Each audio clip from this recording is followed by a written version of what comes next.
Voilà, mesdames, messieurs, chers partenaires, chers exposants, donc vraiment, j'ai beaucoup de joie à vous recevoir ce soir pour cette séance d'information de l'association Cité des métiers et de la formation.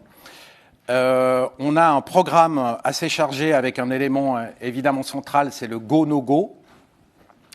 Donc le programme d'aujourd'hui pour une séance d'environ 1 heure et quart. On va tout de suite démarrer, mais j'ai quelques explications pour cette importante information Go No Go. On passera après dans les grandes lignes, sur les grandes lignes de l'expo, l'invité d'honneur, la HESSO, les concours, le e-sport, le futur des jobs. On détaillera le plan masse, on détaille aussi la communication, tous les renseignements pour les exposants, et puis on parlera des prochaines étapes. Alors, concernant le Go No Go, actuellement, nous pouvons accueillir simultanément 2700 visiteurs dans la halle sans contrôle à l'entrée, ou 6750 visiteurs simultanément avec un contrôle TGV, donc testé, guéri, vacciné, à l'entrée pour les plus de 16 ans. Selon les dernières informations, cette limite de 6750 pourrait tomber et on serait donc plus limité. Le port du masque devrait rester obligatoire ainsi que la mise à disposition des gels hydroalcooliques. Là, pas trop de soucis, on est assimilé en termes d'organisation un petit peu à un centre commercial et quand vous allez faire vos courses, on n'est pas en train de désinfecter tout ce que vous touchez. Donc je pense qu'on peut garder et avoir confiance, on peut garder la fonction de la Cité des métiers, tester, dialoguer, se rencontrer. On va peut-être juste revenir encore, j'ai oublié, je voulais donner une information. Donc pour la première jauge, les 2700 visiteurs, c'est 10 mètres carrés par personne, et les 6750, c'est 4 mètres carrés. Voilà. Alors, nous devrions pouvoir bénéficier du parapluie de protection mis en place par le Conseil fédéral pour autant que la manifestation soit autorisée par le canton. Alors, la demande a été faite. Elle est actuellement traitée, alors pas seulement pour la Cité des métiers, mais pour l'ensemble des manifestations.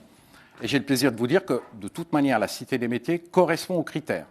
Des critères comme être une manifestation supracantonale et d'autres. Donc c'est en cours. Et cette protection parapluie garantit la prise en charge de 90% du découvert à 50% par le canton et la Confédération. Et puis, cette information, toutes les manifestations de l'automne qui se déroulent à Palexpo sont confirmées pour l'instant. Voilà. Alors, une information importante, on a pu négocier avec nos partenaires Palexpo et Matisse qu'ils s'engagent à reporter l'intégralité des frais engagés en 2022 en cas d'annulation avant fin octobre. Voilà, on est obligé de prendre toutes les précautions et ils ont accepté. Deuxième chose, et on vous encourage, parce que ça, on ne peut pas le faire à votre place, d'avoir la même démarche avec vos fournisseurs. C'est-à-dire que si vous avez une construction d'instant, il faut vraiment négocier ce type de report. Voilà, avec les informations que je viens de vous donner, j'ai vraiment le plaisir de vous annoncer que le bureau exécutif a décidé de maintenir cette édition 2021. Et je pense que c'est très important, c'est une superbe nouvelle comme message par rapport à la jeunesse et la crise qu'on vient de traverser. Imaginez que certains jeunes n'aient pas connu la Cité des métiers, c'était pour le bureau exécutif quelque chose de très lourd. On a eu beaucoup de tensions, mais là vraiment c'est une très très grande nouvelle et je suis très très fier de vous l'annoncer. Et je pense qu'on pourrait presque applaudir. Moi, je suis tellement content. Je suis désolé de vous le demander, mais franchement, moi j'applaudis. Merci. Voilà. Pour la suite des informations générales, j'appelle Steve Emenegel. Merci Franck. Bien évidemment, on peut y aller. Donc ça, c'est évidemment assez enthousiasmant. Ça me fait très plaisir de vous revoir en vrai et pas en visio. Et manifestement, tout le monde va bien, donc très bonne nouvelle. Donc 2-3 informations générales pour commencer, qui sont les informations que la plupart d'entre vous connaissent, mais je passe quand même rapidement au travers. Donc les dates, vous les avez évidemment notées, du 23 au 28 novembre. Pour ceux qui exposeraient aussi au Salon de Lausanne, il faut savoir que juste après, il y a le Salon de Lausanne, donc il faudrait démontrer le stand à la fermeture le dimanche soir et le remonter dans la journée de lundi à Lausanne, qui ouvre le mardi matin. Donc on a des accords avec Palexpo pour que vous puissiez démonter votre stand dans de bonnes conditions, potentiellement aussi pendant la nuit. Mais je crois qu'il y a relativement peu de gens qui sont concernés par ces deux expositions ici à Genève. Halle 6 de Palexpo, comme d'habitude, on ne change pas une équipe qui gagne. Mêmes horaires aussi qu'en 2018, 8h30 jusqu'à 18h, et puis 2 nocturnes jusqu'à 20h les mercredis et les vendredis. Un slogan, un avenir à ton image. On attend 100 000 visiteurs. 100 000 visiteurs, c'est quand même beaucoup, mais ça correspond finalement à ce qu'on peut imaginer, puisque nous avions eu plus de 92 000 visiteurs en 2018. Pour vous donner une idée, en 2018, on est la 3e plus importante manifestation à Palexpo. La première, c'était le salon de l'auto, évidemment. La 2e, les automnales. Et la 3e, la Cité des métiers. Le salon de l'auto, manifestement, s'est arrêté. Les automnales sont sur 10 jours, nous sur 6. Donc, vous voyez qu'on est pratiquement la manifestation la plus importante pour Palexpo. Donc, ça motive évidemment chacun de donner le meilleur. On est toujours gratuit et ouvert à tout le monde. Ça ne change pas. Et puis, on a un premier événement qui est pour nous extrêmement important. C'est notre invité d'honneur qui est la HESSO. Et c'est Manon Thomas qui va maintenant vous présenter, enfin vous dévoiler quelques secrets, pas tous, parce qu'ils veulent en garder pour le mois de novembre, mais un certain nombre d'éléments qui vont permettre de déjà vous plonger un peu dans la cité. Manon, à vous de jouer. Bonjour à toutes et tous. Voilà, cette année, nous sommes invités d'honneur et nous sommes très contents d'être invités d'honneur. Nous avons décidé de choisir comme thème la ville pour penser demain. Avec, voilà, on avait envie d'axer sur nos métiers qui ont une influence sur la ville et qui en fait interagissent sur la ville de demain. Et donc on a imaginé une ville HES qui sera donc une expérience immersive dans la ville de demain, pensée à la fois par des étudiants et des étudiantes des 6 écoles, mais aussi par des jeunes diplômés et puis par les filières de chacune de ces écoles. Donc voici quelques-unes des thématiques qui nous ont inspirés. Donc l'idée de la création open source, aussi l'idée d'intégrer la nature à la ville, aussi certaines choses qui nous ont peut-être manqué pendant cette pandémie, l'idée de la convivialité, de la rencontre et du jeu. Mais aussi, voilà, ce dont on s'est rendu compte, c'est que le travail à distance prend de plus en plus de place. C'est pourquoi on s'est questionné sur comment intégrer la réalité virtuelle dans les métiers de demain, et aussi les notions d'économie circulaire. Enfin, voilà, c'est quelques-unes des thématiques qui nous ont inspirés pour créer la ville HES. Donc, dans les éditions précédentes, notre stand était plutôt organisé par école. Et là, on a décidé d'organiser notre ville par fonctions, des fonctions qu'on a ciblées comme étant qui nous semblaient indispensables. Donc, voilà, travailler, innover, bien manger et s'aérer, mais aussi jouer, créer. Enfin, voilà, vous les voyez listées. Donc, chacune de ces fonctions sont en fait des interventions, des animations imaginées, comme je disais avant, soit par des étudiantes et étudiants, soit aussi par des jeunes diplômés. Enfin voilà, c'est à chaque fois un peu différentes expériences pour chacune de ces fonctions. On aura même notre propre monnaie locale, et aussi notre logo que vous voyez ici. Donc je vais vous citer quelques exemples. Donc par exemple pour la fonction fabriquer et réemployer, en fait on a imaginé un Fab Lab avec la Haute École de musique qui proposera un atelier de composition de mélodies à partir des bruits de la ville. EPIA qui proposera de la programmation de mini-robots, la aide qui va nous prêter une imprimante 3D, une machine de découpe laser pour que le public puisse créer des petits objets. Pour la thématique collaborer, en fait, on a deux startups qui sont actuellement dans notre incubateur à Pulse, qui développent des jeux numériques et qui ont imaginé spécialement pour cette édition un jeu pour aménager la ville de demain. Participer, parce qu'en fait, dans notre ville HES, on aura aussi une place publique sur laquelle prendra place différentes présentations de projets. Donc voilà, par exemple, ici, un des projets qui sera montré, qui est une collection qui a été faite par une diplômée aide, une collection de mode qui est faite à partir de maillots de foot recyclés. Cette diplômée travaille aussi actuellement avec des jeunes donnés pour créer un court-métrage, donc c'est aussi quelque chose qu'on verra. Donc voilà, et puis Aussi, un autre axe qu'on a souhaité développer pour cette édition, c'était en fait le lien entre la formation professionnelle et les formations HES. Et donc, on aura des dispositifs qui seront présents sur chacun des stands de formation professionnelle. Ils nous ont laissé une place pour que on puisse avoir un élément qui visuellement va rappeler notre scénographie. Donc, directement, on pourra faire le lien entre ces stands de formation professionnelle et notre stand. Et en fait, on aura le lien entre les CFC et puis les CFC qui mènent directement au bachelor. Voilà, donc je vous ai dévoilé quelques éléments, comme disait Steve, mais pas tout, pour vous laisser la surprise pour le mois de novembre. Merci beaucoup.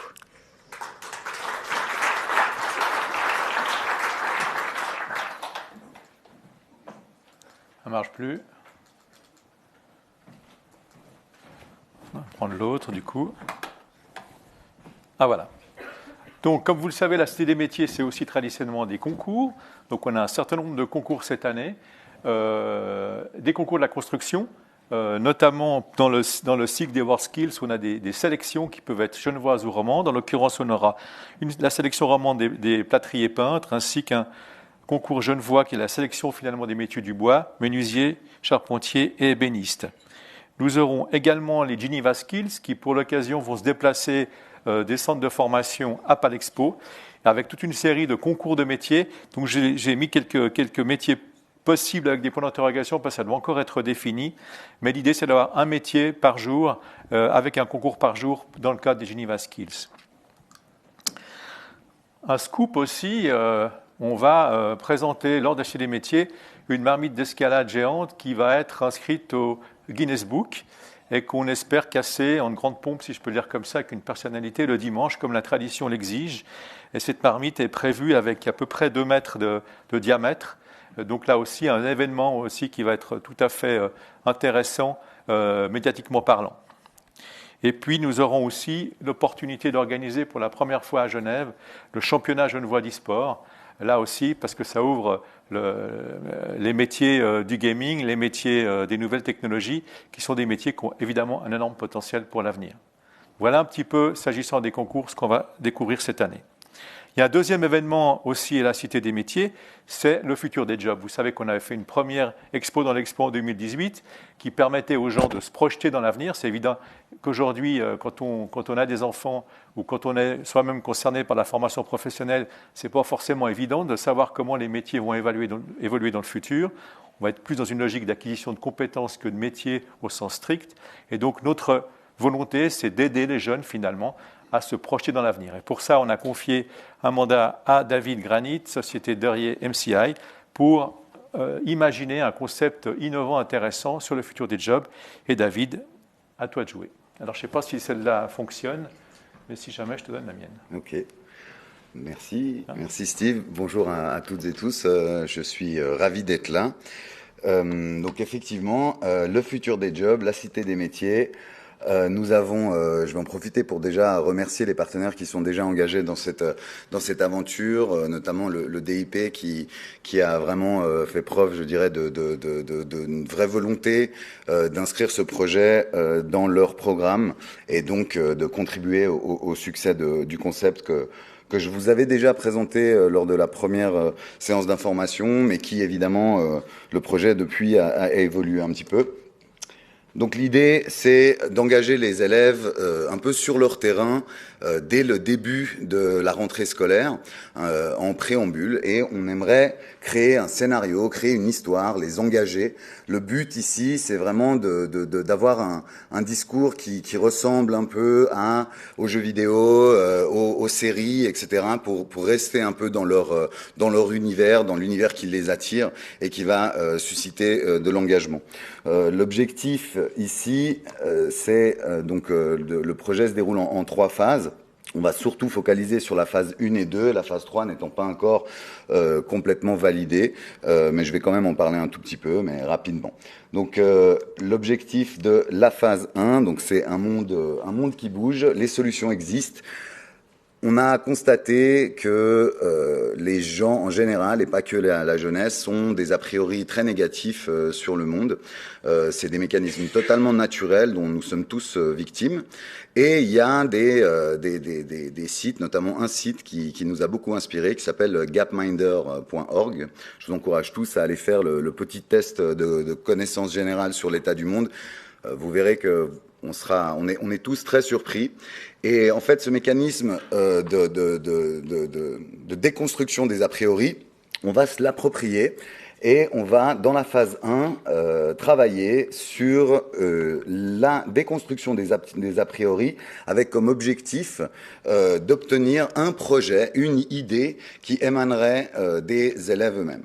La manière dont nous allons décliner donc cette phase 1, ça va être au travers de vidéos qu'on va pouvoir jouer dans les classes grâce à la présidence de l'interdisciplinarité, donc c'est les profs d'histoire, de géo, de biologie, etc., qui eux vont avoir 2 périodes à disposition pour travailler sur ce concept.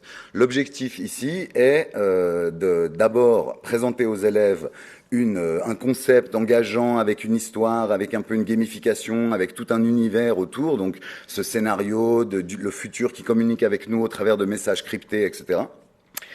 Et au travers de cette première phase, donc dans la première période, nous allons soumettre les enfants à ce test d'a priori négatif, et en espérant leur donner un électrochoc et leur faire réaliser que, d'une part, leur vision du monde est biaisée, d'autre part, que souvent leurs sources ne sont pas des sources éprouvées, et que, du coup, leur vision et leur perception du monde est très souvent erronée. Une fois que ce constat a été fait, nous allons les encourager déjà, on va leur faire un petit topo des ODD et des objectifs de l'ONU, et ensuite, lors de la deuxième période, on va leur laisser le champ libre pour qu'ils nous donnent un projet constructif pour l'avenir, une idée, n'importe quoi. On va vraiment leur laisser le champ libre pour garder, si vous voulez, la naïveté, l'innocence qui pourrait émaner de ça. Et on va faire ce travail avec les cycles d'orientation. Une fois qu'on a un projet par cycle, c'est-à-dire 19 projets qui émanent des différentes classes de ces différents cycles d'orientation, nous allons proposer ces projets aux dernières années du primaire, donc au BIP, qui eux auront la tâche d'illustrer en fait ces projets. Et ensuite, nous donnerons ces projets également aux premières années du secondaire pour que eux fassent une cartographie métier liée à ces idées et à ces projets qui émanent des cycles d'orientation. Et cette phase-là se déroule donc de mi-septembre ou fin septembre jusqu'à la Cité des Métiers, l'Expo. La Cité des Métiers, donc là, la manière dont nous allons décliner notre présence sur le stand, donc 500 mètres carrés, avec ici on voit différents espaces ateliers, une œuvre d'art multimédia sous forme de ce qu'on appelle un voxel qui sera suspendu, et avec, sous le voxel, un espace qui est réservé aux cartes missions. Alors, qu'est-ce que les cartes missions ? Les cartes missions, c'est justement ce qui va nous permettre de créer une émulsion entre tous les exposants et les élèves, parce que notre objectif ici est d'envoyer les élèves confronter les projets des cycles d'orientation à la réalité, et d'utiliser la carte métier qui aura été faite par le secondaire pour définir certaines missions, et les enfants pourront arriver ici, prendre une carte mission en Forex, etc., et aller confronter l'idée d'une navette spatiale du cycle de Budet à des interlocuteurs de l'EPIA ou à des agronomes ou à des spécialistes de la santé, etc. Et sur chacune de ces feuilles missions, on va retrouver un QR code qui permettra à l'interlocuteur adulte de donner son point de vue, de répondre, de donner son avis sur le projet qui est proposé par les cycles. Et ce témoignage pourra se décliner sous la forme d'un texte écrit, d'un enregistrement audio ou d'un enregistrement vidéo au bon vouloir de l'interlocuteur adulte de l'enfant. Une fois que ces contenus, donc ces médias, sont récoltés au fur et à mesure, on a, comme vous le voyez ici, 4 différents ateliers qui sont en périphérie donc du stand. On a un atelier média design. L'objectif de l'atelier média design qui reste en mode ouvert aux élèves. Donc, si des gens veulent venir participer à l'activité média design, ils sont libres de le faire. L'objectif ici est de récolter les médias qui émanent des feuilles missions et de les adapter à l'œuvre d'art au format voxel. Donc d'avoir ensuite cette œuvre d'art qui est suspendue et qui sera donc agrémentée de contenus multimédia qui vont illustrer ou en tout cas représenter les différents projets des différents cycles d'orientation. Nous avons un atelier sound design qui aura le même objectif que le media design, c'est-à-dire de prendre les enregistrements, de travailler sur l'animation sonore de l'œuvre d'art. Nous aurons un atelier de dessin, donc nous allons continuer à illustrer les projets au travers d'un atelier qui sera animé par l'école Les Maîtres du Monde. Et finalement, on avait une petite régie, mais on a trouvé un nouveau partenaire, une nouvelle idée, et on va faire une salle de rédaction pour un magazine qui s'appelle les SDG Zine. Et donc on va fabriquer du contenu pour ce magazine et on aura une salle de rédaction à disposition des élèves qui pourront participer à la rédaction de ces articles.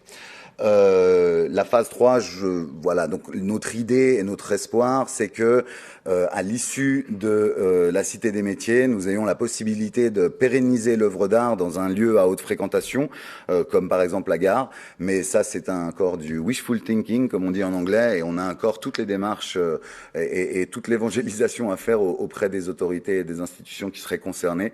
Donc voilà, donc la phase 3 reste encore en suspens, mais on a pour objectif de pérenniser l'œuvre. Peut-être un petit détail, c'est que chacun des projets, à l'issue de ça, aura une fiche projet qui regroupera les témoignages, le projet en lui-même, la cartographie métier, toutes les illustrations qui auront été faites par le primaire, mais également un point de vue de l'ONU et des sources ou des références qui font écho au projet. Et donc on aura une fiche complètement digitale pour chacun des projets qui sera le fruit d'un travail collaboratif entre les élèves et les différents partenaires. Steve, est-ce que j'ai tenu le temps ? Magnifique. Voilà, parfait. Donc je vous remercie, à bientôt.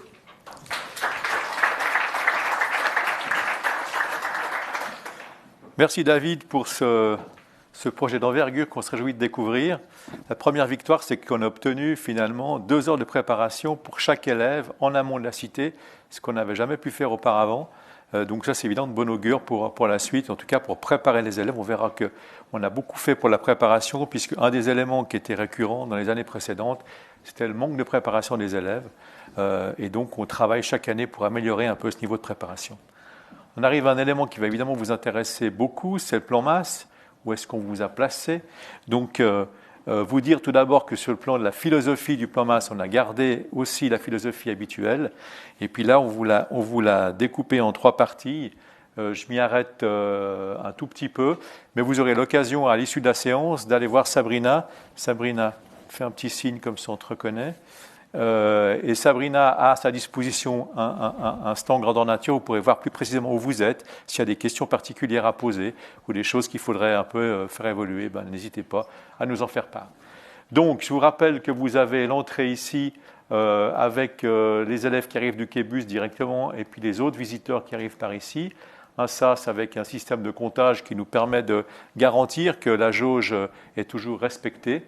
Et puis, si on part tout de suite à gauche, bon, ici, vous aurez l'OFPC comme d'habitude. Mais là, on a évidemment une grande nouveauté, c'est notre invité d'honneur, qui sera certainement le plus grand stand de cette édition, avec plus de 1000 m² pour la HESSO, avec un stand que Manon vous a un tout petit peu dévoilé, mais qui devrait être assez spectaculaire. À côté de la HESSO, l'Université de Genève, donc dans cette logique respectée de garder les hautes écoles ensemble. Premier changement, on a déplacé tout le pôle des collectivités publiques qui, si vous vous en souvenez, étaient du côté de l'Agora. Et puis on les a rapprochés pour 2 raisons principales. La première, c'est qu'on a, avec la police, une animation assez bruyante et que ça faisait un peu des interférences avec l'Agora, donc on les a écartés de l'Agora. Je me suis dit que ce n'était pas stupide d'avoir la police à côté de la zone d'attente des élèves, ce qui calmera un petit peu les choses. et donc ça nous paraissait être une bonne idée. On a aussi ici tout le pôle formation continue, dans lequel on a élargi un peu plus le concept. On a aussi d'autres acteurs que ceux qui sont strictement liés à la formation continue. Dans l'espace du milieu, donc je vous rappelle toujours l'entrée ici, l'espace qu'on vient de voir est là. Donc ici, vous avez l'OFPC avec une exposition de nouveau dédiée à l'AFP, comme ça avait été le cas en 2018. Une nouveauté aussi de stand média à l'entrée, un stand média qui va être particulièrement enrichi cette année avec un plateau où l'Aimant Bleu pourra faire des émissions en direct, évidemment en partenariat avec One FM et la Tribune de Genève. Ensuite de ça, on a traditionnellement nos différents pôles ou espaces cette année, puisqu'on a changé un peu la dénomination. Donc tout ce qui est technique ici, le commercial ici avec le forum, nature-environnement et la construction. On a également déplacé un peu le restaurant qui s'est remonté puisqu'on a mis les collectivités publiques à leur place. Et puis dans la dernière partie, on a donc toujours ici la fin du santé et du social, la construction avec toute la zone concours et Geneva Skills. Ici, une spécialité pour 2021, je ne sais pas si je peux le dire, Marc, mais on peut le dire quand même. Donc, ce sera un mini-golf qui sera créé par le CFP Construction. Le futur des métiers, donc ce que David vous a dévoilé. Et puis l'Agora au même endroit que d'habitude. On a un petit changement aussi, évolué un petit peu du côté du positionnement du CFCA, qu'on a rapproché de l'Agora, puisque comme vous le savez, ils sont très actifs au niveau de l'Agora et ça paraissait plus simple de les rapprocher. L'e-sport ici, et puis je vous montre aussi rapidement l'espace Moligny ici, et j'y reviendrai tout à l'heure pour vous expliquer de quoi il s'agit. Donc voilà, je ne rentre pas plus dans les détails, mais si vous avez des questions, n'hésitez pas, on est là pour y répondre. S'il y a 2-3 modifications à y apporter, c'est encore possible. Ce qu'il faut savoir aujourd'hui, c'est que 95% de la surface est louée, qu'on a encore 2-3 aménagements à faire, qu'on a encore des choses qui doivent arriver, et donc certainement à la fin de l'été, on sera à 100% des surfaces qui seront louées pour cette édition, comme c'était le cas pour les autres années. Quelques autres informations complémentaires, évidemment. Donc, le nouveau site Internet est en ligne. Il est adapté à la nouvelle image que vous avez aussi découvert, en lien avec les affiches, en lien avec toute la communication et la Cité des métiers. C'est un site Internet qui évolue. Aujourd'hui, il est axé vers vous, c'est-à-dire qu'il est à destination des exposants. Dans un deuxième temps, c'est-à-dire à partir de la rentrée, ou milieu du mois de septembre, plutôt octobre, il va évoluer pour devenir un site orienté visiteur, avec une structure qui va évidemment changer. On aura toujours le village, donc l'espace qui permet aux jeunes et aux moins jeunes du reste de pique-niquer dans un environnement plutôt sympathique, assez vert. Et c'est toujours Mamadja qui va nous construire cet espace. C'est aussi un endroit assez privilégié pour faire des apéritifs ou des événements divers et variés. On a également, depuis 2015, lancé le concept des visites guidées. Là aussi, les gens vont pouvoir s'inscrire pour des visites guidées, et notamment pour les parents allophones ou pour d'autres groupes, des visites qui peuvent être organisées dans différentes langues. L'idée, c'est d'avoir une visite relativement rapide qui permet de comprendre le concept et puis de voir les principaux espaces de la cité pour qu'après les gens puissent, en fonction de leurs intérêts, creuser une partie ou l'autre de l'exposition. Flux des élèves. Comme vous le savez et comme vous l'avez constaté, on avait traditionnellement 3 flux d'élèves, 2 flux le matin et 1 en fin de matinée. Qu'est-ce que ça générait concrètement? Ça générait une charge ou une jauge importante le matin, importante en début d'après-midi, puis sur le coup des 15h, 15h30, on sentait que la halle se vidait pour un nombre de visiteurs beaucoup plus faible en fin de journée. On n'était pas très satisfait de ce fonctionnement. Et puis est venu le Covid et ça nous a imposé finalement de réfléchir à un autre système. Donc avec le Covid, ce qu'on veut, c'est limiter au maximum la jauge moyenne dans la halle et donc de lisser beaucoup plus ces visites. Donc on est encore en train d'affiner tout ça avec les TPG. C'est Elsa qui s'en occupe, je ne sais pas où est Elsa. Et là-bas, voilà. Et puis donc il y a deux scénarios possibles. Le premier scénario, c'est de rajouter un 4e flux, donc dans le courant de l'après-midi. Et puis l'autre scénario, c'est de finalement avoir des flux en continu. Donc ça veut dire que vous aurez moins de visites le matin, mais vous aurez du monde jusqu'à 18h le soir, 17h30 en tout cas. Voilà un petit peu l'évolution qu'on veut apporter et je pense que ça va amener plus de qualité pour vous, les exposants, mais également pour les visiteurs. Je vous disais aussi tout à l'heure qu'on a réfléchi à améliorer finalement la préparation des élèves pour la Cité des métiers. Et puis, on avait traditionnellement un cahier qui s'appelait Cahier de l'élève, qui dit visiteur, etc., qui était imprimé pour l'ensemble des participants et qui était mis à disposition des classes. Et puis, on se rendait compte, après, grâce à l'audit qu'on confie chaque année à l'HEG, qu'à peu près 30% des gens avaient utilisé le cahier, ce qui signifie que 70% des cahiers partaient à la benne, ce qui n'était pas idéal quand on veut faire du développement durable. Et puis, que ceux qui l'avaient utilisé le trouvaient utile, mais qu'en même temps, c'était compliqué d'avoir un cahier de l'élève qui prépare à la visite pour des gens qui sont en 8e primaire, comme pour des gens qui sont aux premières du post-obligatoire. Il y a une telle différence de niveau que c'est difficile de satisfaire tous ces publics. Donc là, on a remis l'ouvrage sur le métier et on est parti sur un nouveau concept assez innovant, avec finalement 2 produits différents, si je peux le dire comme ça. Un premier produit qui est destiné aux élèves de 8P. Alors, les statistiques nous montrent que les élèves de 8P, en tout cas officiellement, c'est peut-être pas le cas dans la réalité, mais sont relativement peu souvent propriétaires d'un attel, et donc il faut aller sur quelque chose qui reste traditionnel.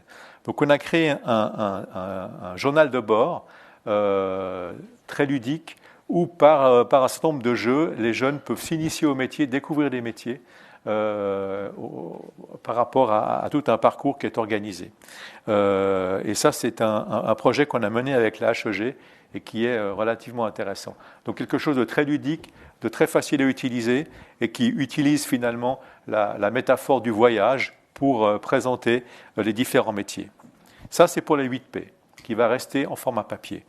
Pour les autres, on est parti sur une plateforme numérique qui sera accessible via le site et qui va permettre de proposer tout d'abord aux jeunes un questionnaire d'intérêt de 55 questions auxquelles ils vont pouvoir répondre et qui va les diriger, en fonction de leurs intérêts, vers des espaces spécifiques de la Cité des métiers.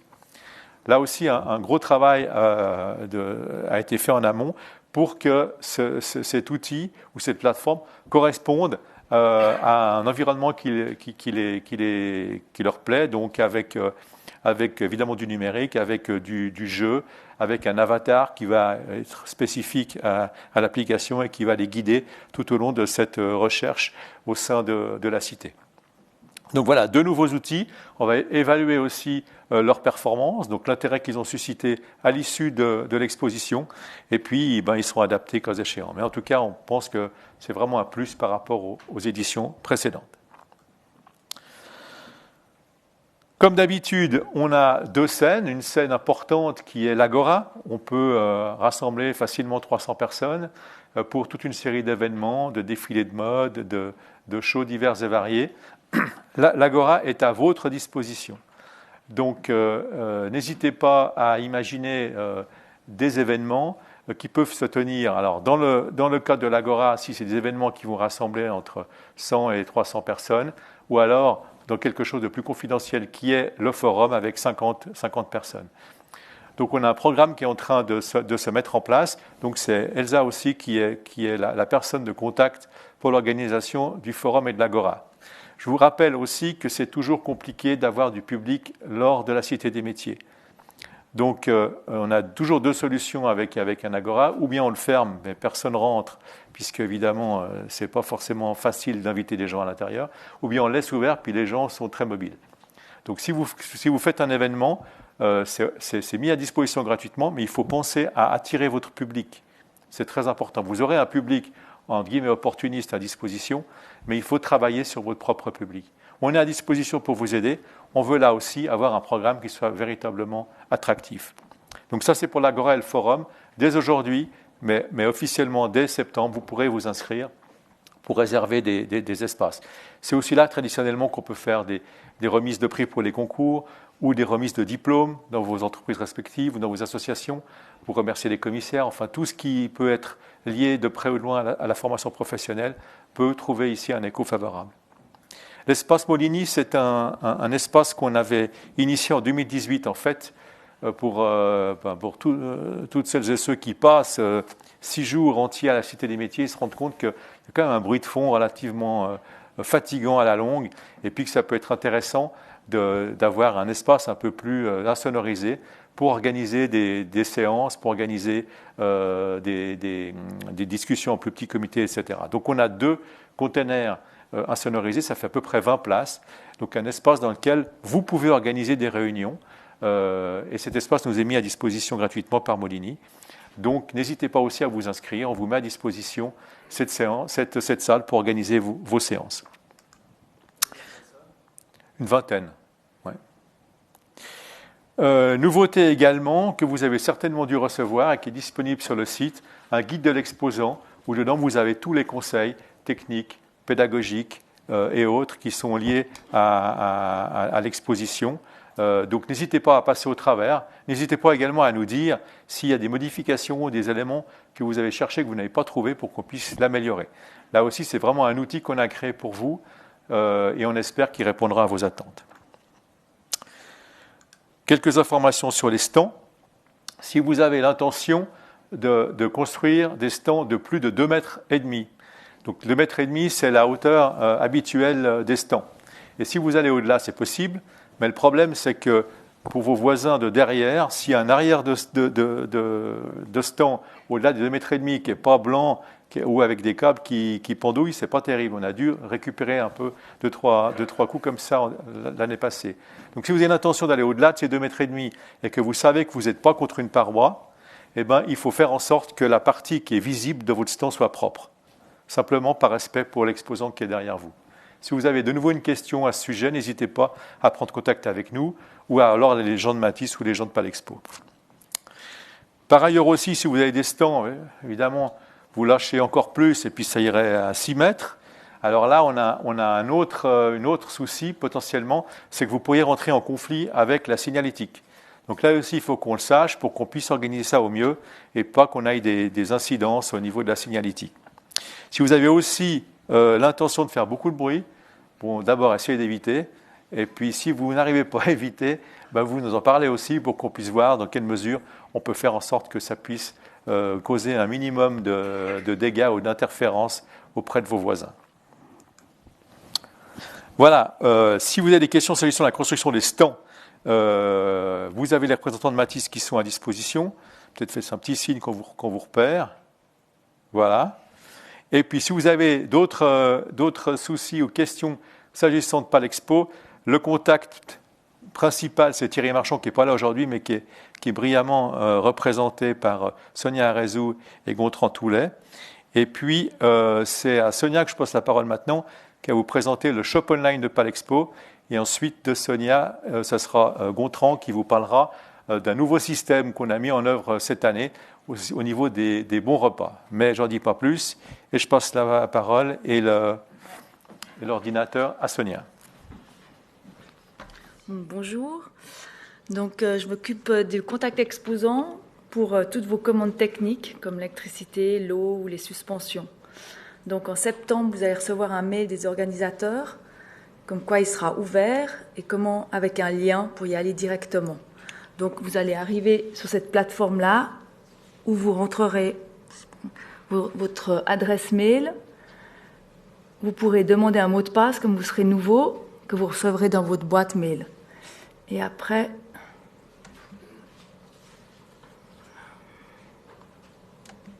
vous arriverez, il faudra mettre votre numéro de stand. Et là, vous aurez toutes les commandes que vous pourrez passer auprès de Palexpo. Donc pour l'électricité, l'eau, tout ce que vous aurez besoin. Après, si vous avez des choses spécifiques, vous pouvez nous envoyer un mail ou nous appeler par téléphone et on vous fait volontiers des devis et on vous aide à passer vos commandes. Après, il y a surtout pour la restauration, la nouvelle question pour les bons repas, et ça, c'est mon collègue Gontran qui va... Sonia, peut-être ce qu'il faut préciser, c'est qu'il y a un délai pour passer vos commandes. Oui. À partir d'un certain moment, ça vous coûtera plus cher. Donc ça, voilà, oui, alors on a un prix avancé qui est jusqu'au 30 octobre et je pense dès le 1er novembre, les prix prennent 20%. Après, on est un peu flexible aussi, on aide les gens à pas qu'ils payent plus cher que le prix avancé. Merci.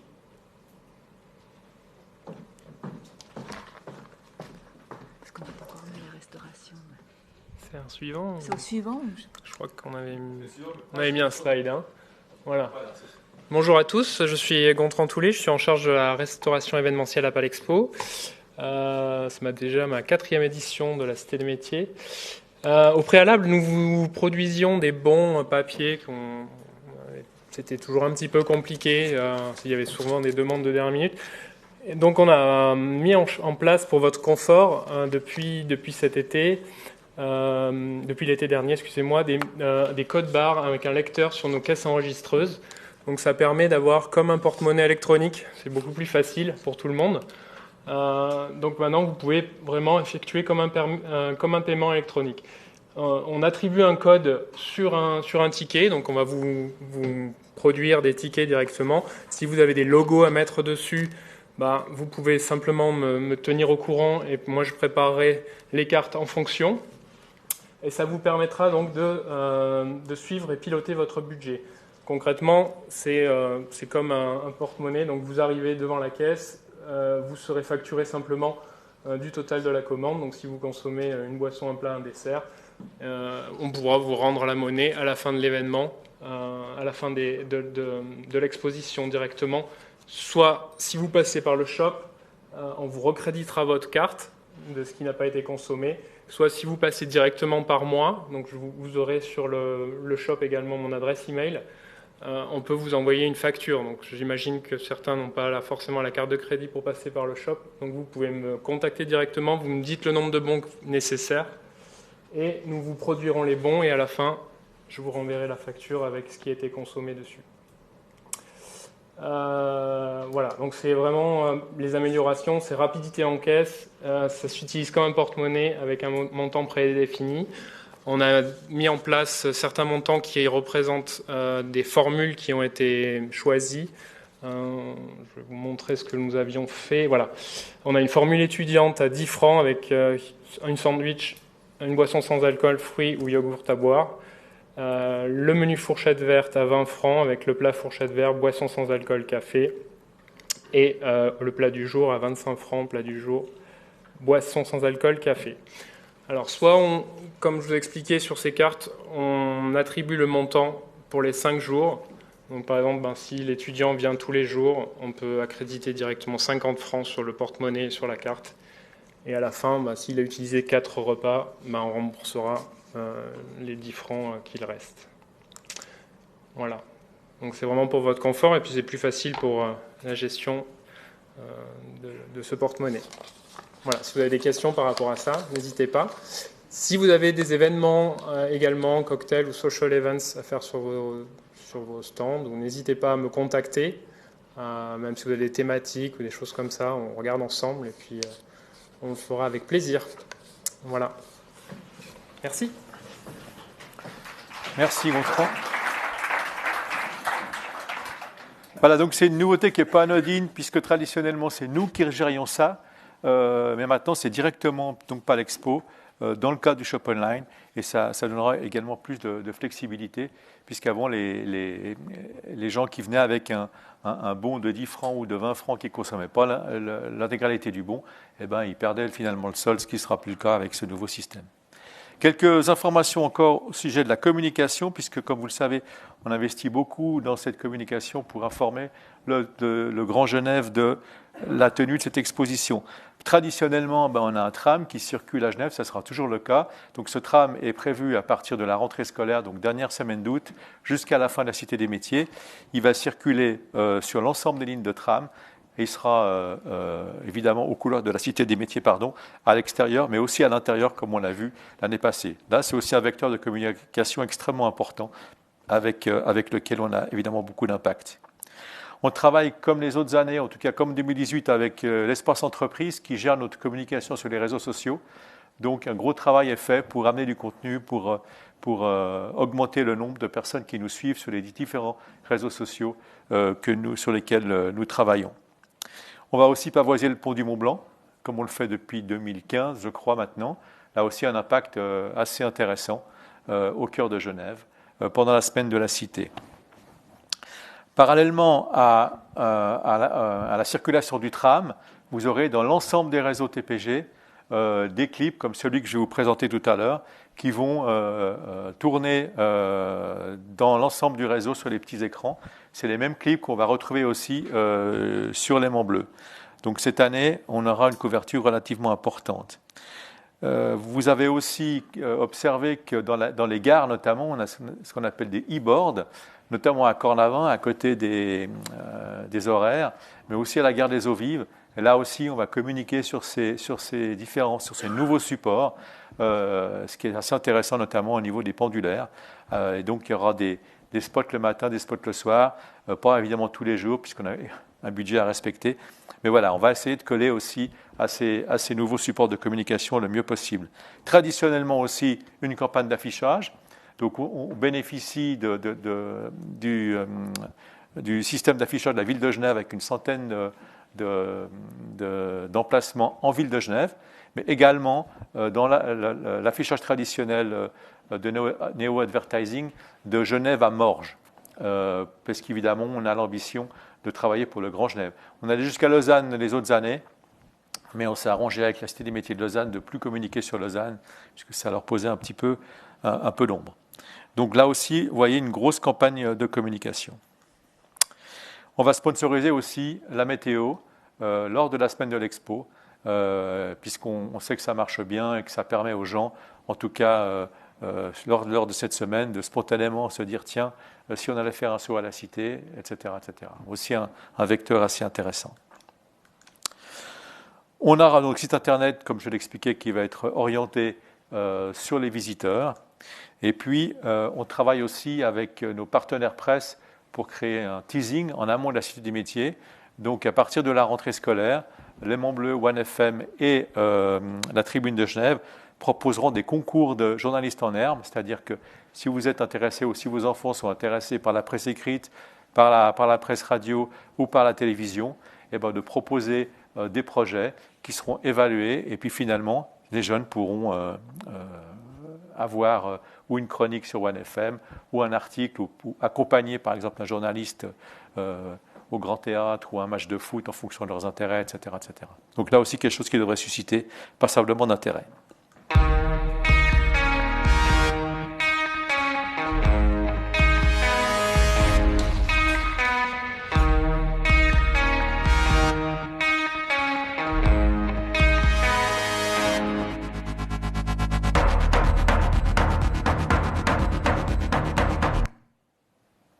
Ça arrête de manière un peu abrupte, mais ça, on va encore le régler. Voilà, je regarde l'heure, il est 17h50, ce qui est une vraie prouesse. Donc, je remercie, comme on dit au Grand Conseil, mes préopinants d'avoir été très stricts sur le timing qu'on leur avait demandé de respecter. Quelles sont les prochaines étapes? Donc, on va finaliser maintenant le plan masse. Et quand on aura terminé le plan masse, on va pouvoir envoyer des contrats qu'on aimerait pouvoir recevoir en retour au plus tard à fin octobre. Ça veut dire quoi? Ça veut dire que pour essayer d'éviter d'avoir des espaces qui sont libres, on va certainement venir vers vous si c'est pertinent pour vous proposer 1, 2, 3, 4, 5 mètres de plus à un prix préférentiel pour qu'on puisse occuper tout l'espace qui est disponible à Palexpo. Donc ça, c'est Sabrina qui va s'occuper de ça avec enthousiasme pour trouver les meilleures solutions pour tout le monde. Donc ça, c'est une des prochaines étapes. À partir de début septembre, comme l'a dit Sonia, ouverture du shop online. Là aussi, prévoyez de passer vos commandes relativement tôt pour éviter de payer la surtaxe de 20%. À partir de septembre, il va falloir saisir l'ensemble des informations qui sont disponibles sur vous, enfin pour vous ou sur vous, dans le cadre des pages exposants du site Internet. Donc chaque exposant, chaque partenaire a une page dédiée sur le site sur laquelle vous pouvez mettre votre logo, expliquer qui vous êtes, le nombre de places d'apprentissage que vous avez. Vous pouvez joindre des vidéos, vous pouvez faire tout ce que vous voulez, mais c'est important qu'on ait un maximum d'informations qui sont à jour. Je rappelle que ce site Internet, c'est aussi une espèce de cité virtuelle qui va exister au-delà de la Cité des métiers. C'est votre carte de visite, c'est notre carte de visite, donc prenez un soin particulier pour mettre à jour les informations et puis en donner un maximum finalement pour répondre aux questions que peuvent se poser l'ensemble des visiteurs, mais aussi de ceux qui ne viendraient pas à la cité, mais qui veulent s'informer sur vos différentes organisations, entreprises ou associations.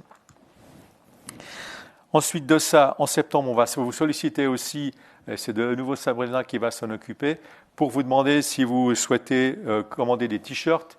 Vous savez qu'on met à disposition gratuitement des t-shirts pour les jeunes qui sont à vos stands. Ce sera encore le cas cette année. Donc, ces commandes seront à passer chez Sabrina. Des badges également. Les badges ne sont pas nominatifs sur les personnes. Ils sont uniquement liés à des exposants. Ces badges ne sont pas nécessaires pour le montage et le démontage des stands. D'accord ? Par contre, ils sont nécessaires pour arriver plutôt avant l'ouverture officielle le matin et rester plus tard après la fermeture officielle le soir. Donc ça ne sert à rien d'en commander des palettes. Prenez-en quelques-uns, vous pouvez vous les passer entre vous. Mais sachez qu'en tout cas, pour le montage et le démontage, ils ne sont pas nécessaires. Si vous avez besoin d'affiches pour faire votre communication, là aussi, vous pouvez les commander. Si vous voulez récupérer les clips, là c'est un de ceux qu'on a développé, mais il y en a plusieurs, on en verra un autre tout à l'heure. Ils sont aussi à votre disposition si vous voulez les utiliser. N'hésitez pas à utiliser tous les moyens de communication et à vous les approprier. Et puis, on a une traditionnelle fondue qui est en général un moment assez sympathique d'échange. Traditionnellement, elle aura lieu le jeudi aussi. Et il faudra vous inscrire pour que vous puissiez y participer. Là aussi, vous êtes les bienvenus et ça vous est offert par l'organisation. Donc, septembre, comme je l'ai dit, lancement de la campagne de communication qui va aller crescendo. Donc, on va commencer avec le tram fin avril et puis gentiment avec l'affichage, mais plutôt en se rapprochant de la cité, de manière à ne pas griller toutes nos cartouches trop tôt et puis d'avoir quelque chose qui monte en puissance gentiment jusqu'à l'ouverture de la cité le 23 novembre. Du 19 au 22 novembre, montage de l'expo. Si vous avez des éléments qui vous imposent de devoir monter plus tôt l'expo, c'est un peu compliqué. Donc ça, on doit en discuter chaque fois avec l'expo. Est-ce que c'est possible ou pas? Donc si vous savez ces problèmes de ce type-là, prenez contact avec nous pour qu'on puisse anticiper ces questions et puis que vous ne soyez pas embêtés ou qu'on ait le temps de faire les choses comme il faut. Donc le 19, ça va être le vendredi, le samedi, le dimanche, c'est possible aussi, même si en général il y a peu de gens qui travaillent le dimanche. Non, c'est le 19, c'est vendredi, vendredi, samedi, oui. Et puis le lundi aussi, qui est le dernier jour, avec l'ambition de terminer le montage en fin d'après-midi le lundi pour qu'on aille une exposition qui soit complètement prête le lendemain matin, le mardi, pour l'inauguration officielle, qui devrait, si tout va bien, être placée sous le haut patronage de notre président de la Confédération, Guy Parmelin, qui doit nous le confirmer dans les 2 prochaines semaines.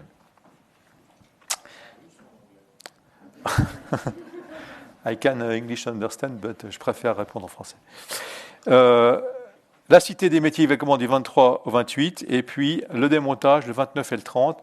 Là aussi, si vous avez besoin, ou si vous devez faire un démontage rapide pour vous déplacer et remonter votre stand à Lausanne, dites-le nous, qu'on puisse faire en sorte que vous puissiez le faire dans les meilleures conditions. Voilà, on en arrive aux questions, et je repasse la parole à Franck. Merci Steve. Peut-être avant de passer aux questions, j'ai pris quelques notes et en écoutant nos intervenants, j'ai relevé que cette Cité des métiers véhicule beaucoup de messages positifs. Je pense à la HES, donc la ville pour penser demain. Futur des jobs, le monde bouge, les solutions existent. On a des événements relativement fun, le e-sport, la marmite. Et puis je voulais aussi préciser, Steve, tu l'as dit, le cahier de l'élève a été réalisé avec la HEG, mais particulièrement avec les élèves de la HEG, 3e année de marketing,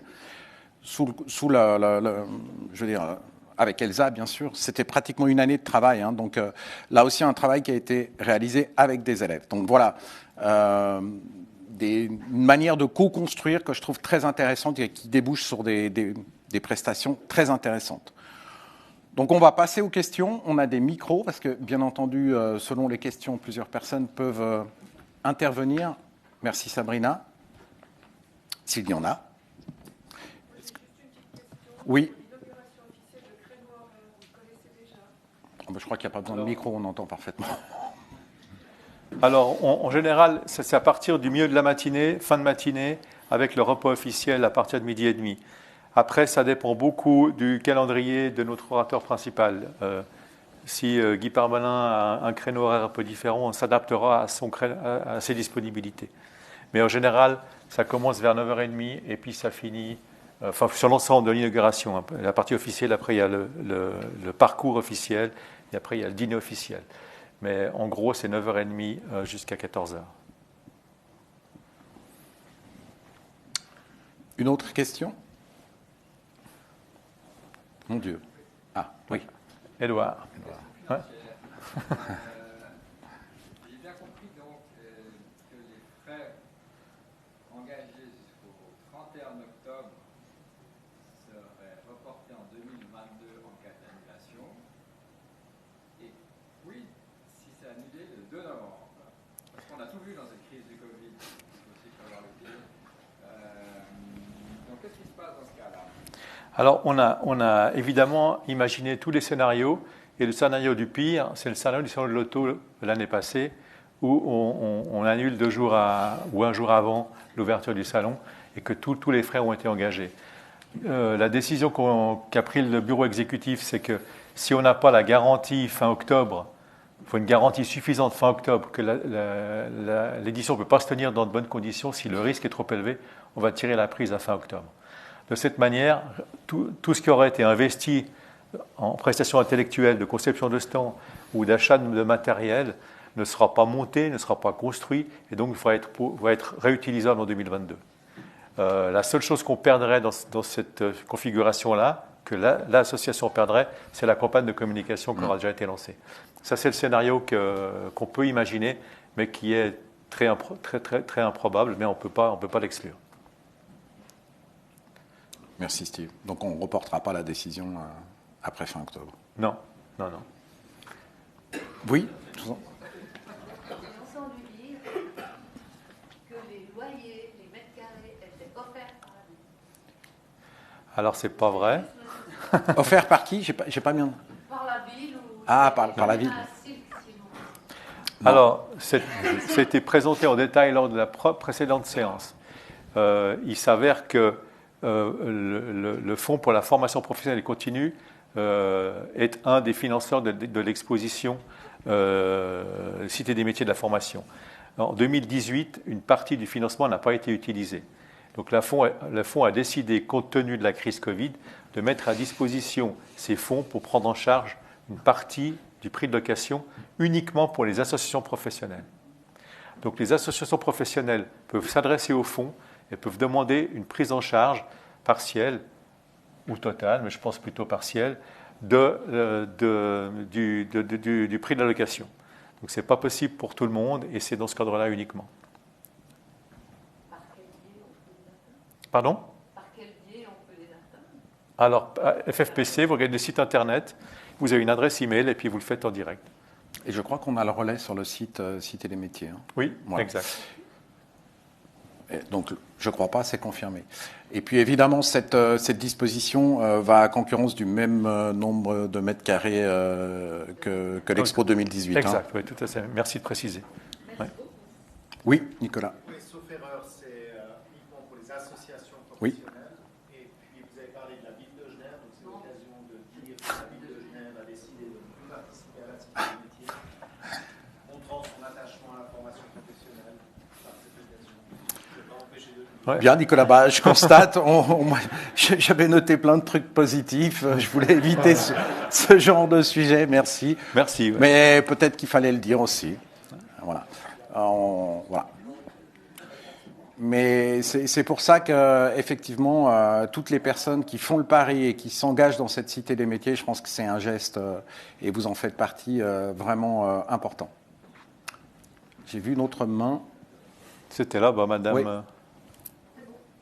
Votre voisine, non? Ah bon. Encore une question? Oui, c'était bien sa voisine. Ouais.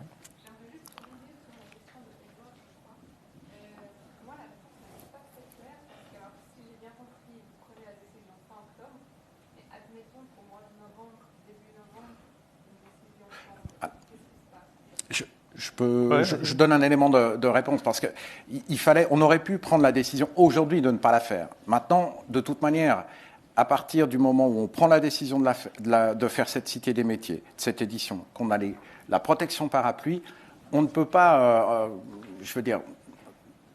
savoir comment la situation va évoluer. Si on est malheureusement, après l'été, de nouveau dans une crise Covid, voilà, les raisons sanitaires vont primer.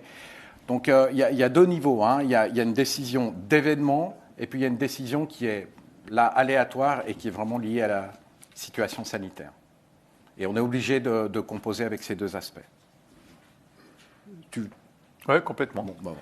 Mais de nouveau, si le risque commence à être plus élevé à l'automne, c'est véritablement une question qu'on va se poser pour ne pas se retrouver dans la situation.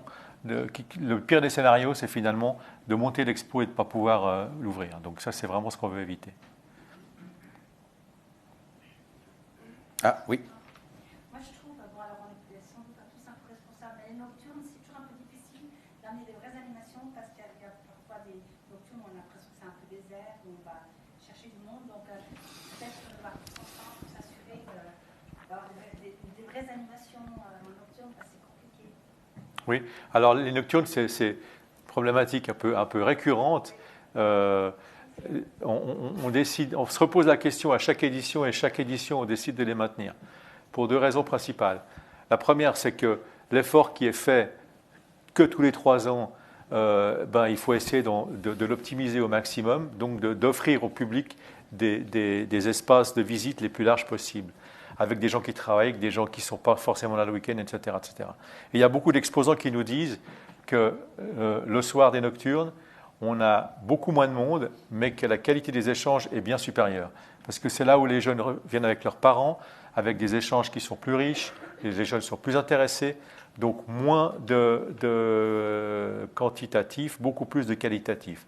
Et ça nous motive à maintenir les nocturnes. Donc après, il y a certainement des animations qui vont être organisées. Je ne peux pas vous dévoiler encore le programme, mais il y a le souci, de toute façon, d'avoir des animations qui vont susciter en tout cas de l'intérêt. Et puis, Steve, tu l'as expliqué tout à l'heure, donc on a une logique de flux un petit peu différente qui est avec plus de plages horaires. Et il n'est pas impensable que le public choisisse lui-même aussi de venir à des horaires peut-être moins fréquentés en sortie de crise. Donc voilà, je pense que c'est un élément supplémentaire. Oui.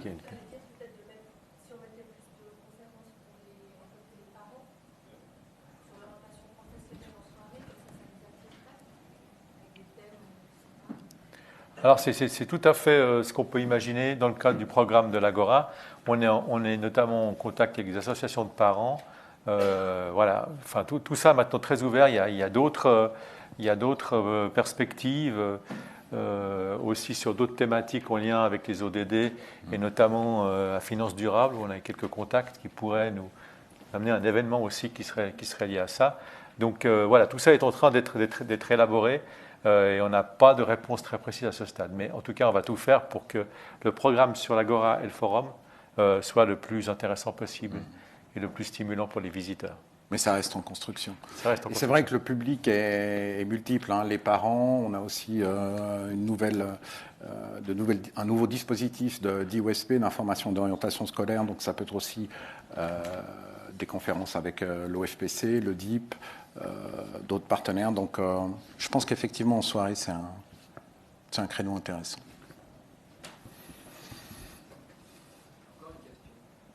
Oui. Deuxième question. Je ne sais pas, mais c'est une question qui m'a déjà été posée par des établissements. Certaines entreprises ont des plans de protection internes assez stricts. Ils ne sont pas encore levés et on ne sait pas dans quelle mesure ils sont exactement levés. Parce que, par exemple, le télétravail n'est plus une obligation, mais là, c'est une recommandation. Et la question va nous être posée par les entreprises qui vont animer le stand, les représentants des entreprises. Quel est le plan de protection qui sera mis à disposition?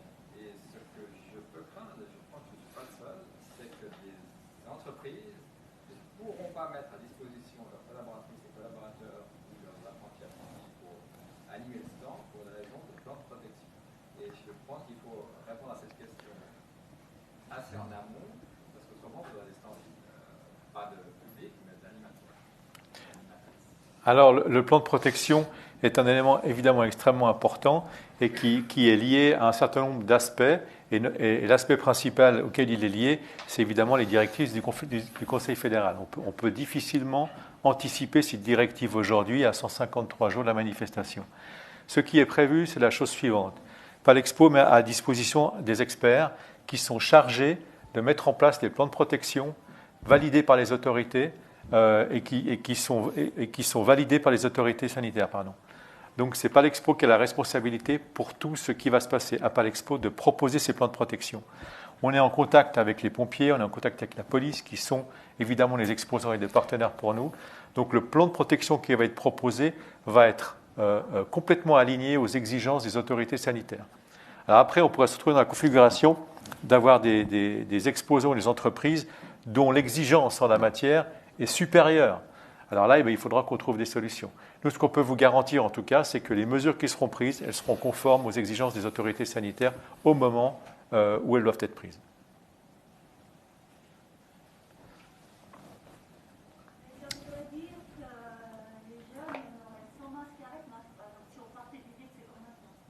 Je n'ai pas compris, excusez-moi. Ça veut dire qu'on aurait les gamins de 8 P, 9 P, là, les petits sans masque et les grands avec masque. Si on partait de l'idée que c'est comme maintenant. Par exemple, tout à fait. À l'intérieur, pour le moment, on n'a pas le droit d'enlever, même avec les... Ok, alors ça, c'est toutes des choses qui vont être discutées. Pardon ? Pour les adultes, selon les instructions du Conseil fédéral aujourd'hui, il faut un passeport Covid. Oui, aujourd'hui. Mais ce passeport, c'est ce que Franck a dit au départ. On peut avoir un accès à la halle sans contrôle des passeports Covid à l'entrée, à condition qu'on garantisse 10 mètres carrés par personne, donc 2700, je calcule mal en fin de journée, 2700 personnes en simultané. Avec un contrôle à l'entrée, on n'a même plus de jauge imposée. D'accord, ça c'est la règle aujourd'hui. Donc comment est-ce qu'elle va être dans 150 jours, c'est impossible de le dire. Mais il y a un autre élément aussi par rapport aux jeunes. Par exemple, les jeunes en dessous de 16 ans n'ont pas besoin de passeport Covid. Donc ça veut dire notamment que l'ensemble des jeunes qui viennent avec les transports publics qu'on va chercher et qu'on ramène seraient exemptés de contrôle, et on devrait mettre des contrôles que pour les gens en dessous de 16 ans.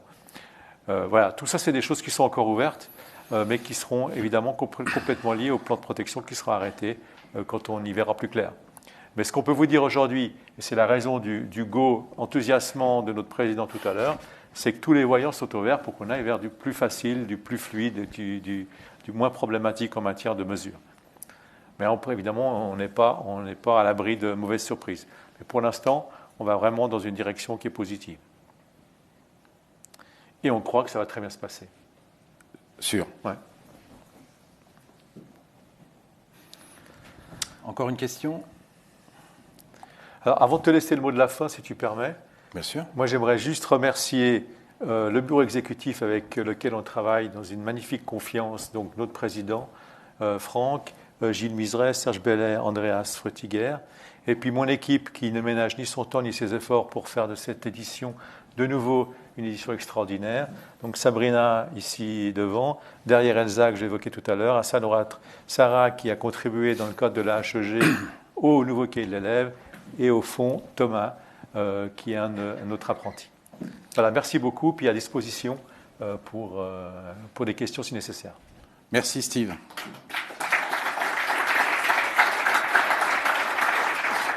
Alors, encore une petite information. Malheureusement, on n'a pas les conditions, l'autorisation pour faire un apéritif après, mais il y a des bouteilles d'eau. Ouais, je sais, c'est vraiment... Mais on va se rattraper, j'ai l'impression, à la soirée des exposants. Je pense qu'on aura beaucoup de choses à rattraper à ce moment-là. Enfin, moi, c'est mon intention. Steve aussi. Bon, ben, ça va. Vous aussi, je pense. Donc voilà. Mais tous les intervenants que je remercie encore, et je m'associe au remerciement de Steve, peuvent rester un moment si vous avez des questions plus spécifiques. Et puis, puisqu'il y a plus de questions, ben, je vais partager ce message. Alors, vraiment, on compte sur vous pour qu'ensemble, on puisse organiser vraiment la plus belle cité des métiers. Alors, la plus belle cité des métiers de l'histoire de l'humanité. Donc, vous voyez qu'on a de l'ambition, hein, de l'univers. Ça m'a fait penser vers l'infini et l'au-delà, quoi. Je veux dire, franchement, et au-delà du gag, je pense que c'est vraiment important qu'on pousse et qu'on ait une bonne une envie vraiment très très forte. Donc merci à vous et puis à très bientôt pour cette belle exposition. Merci.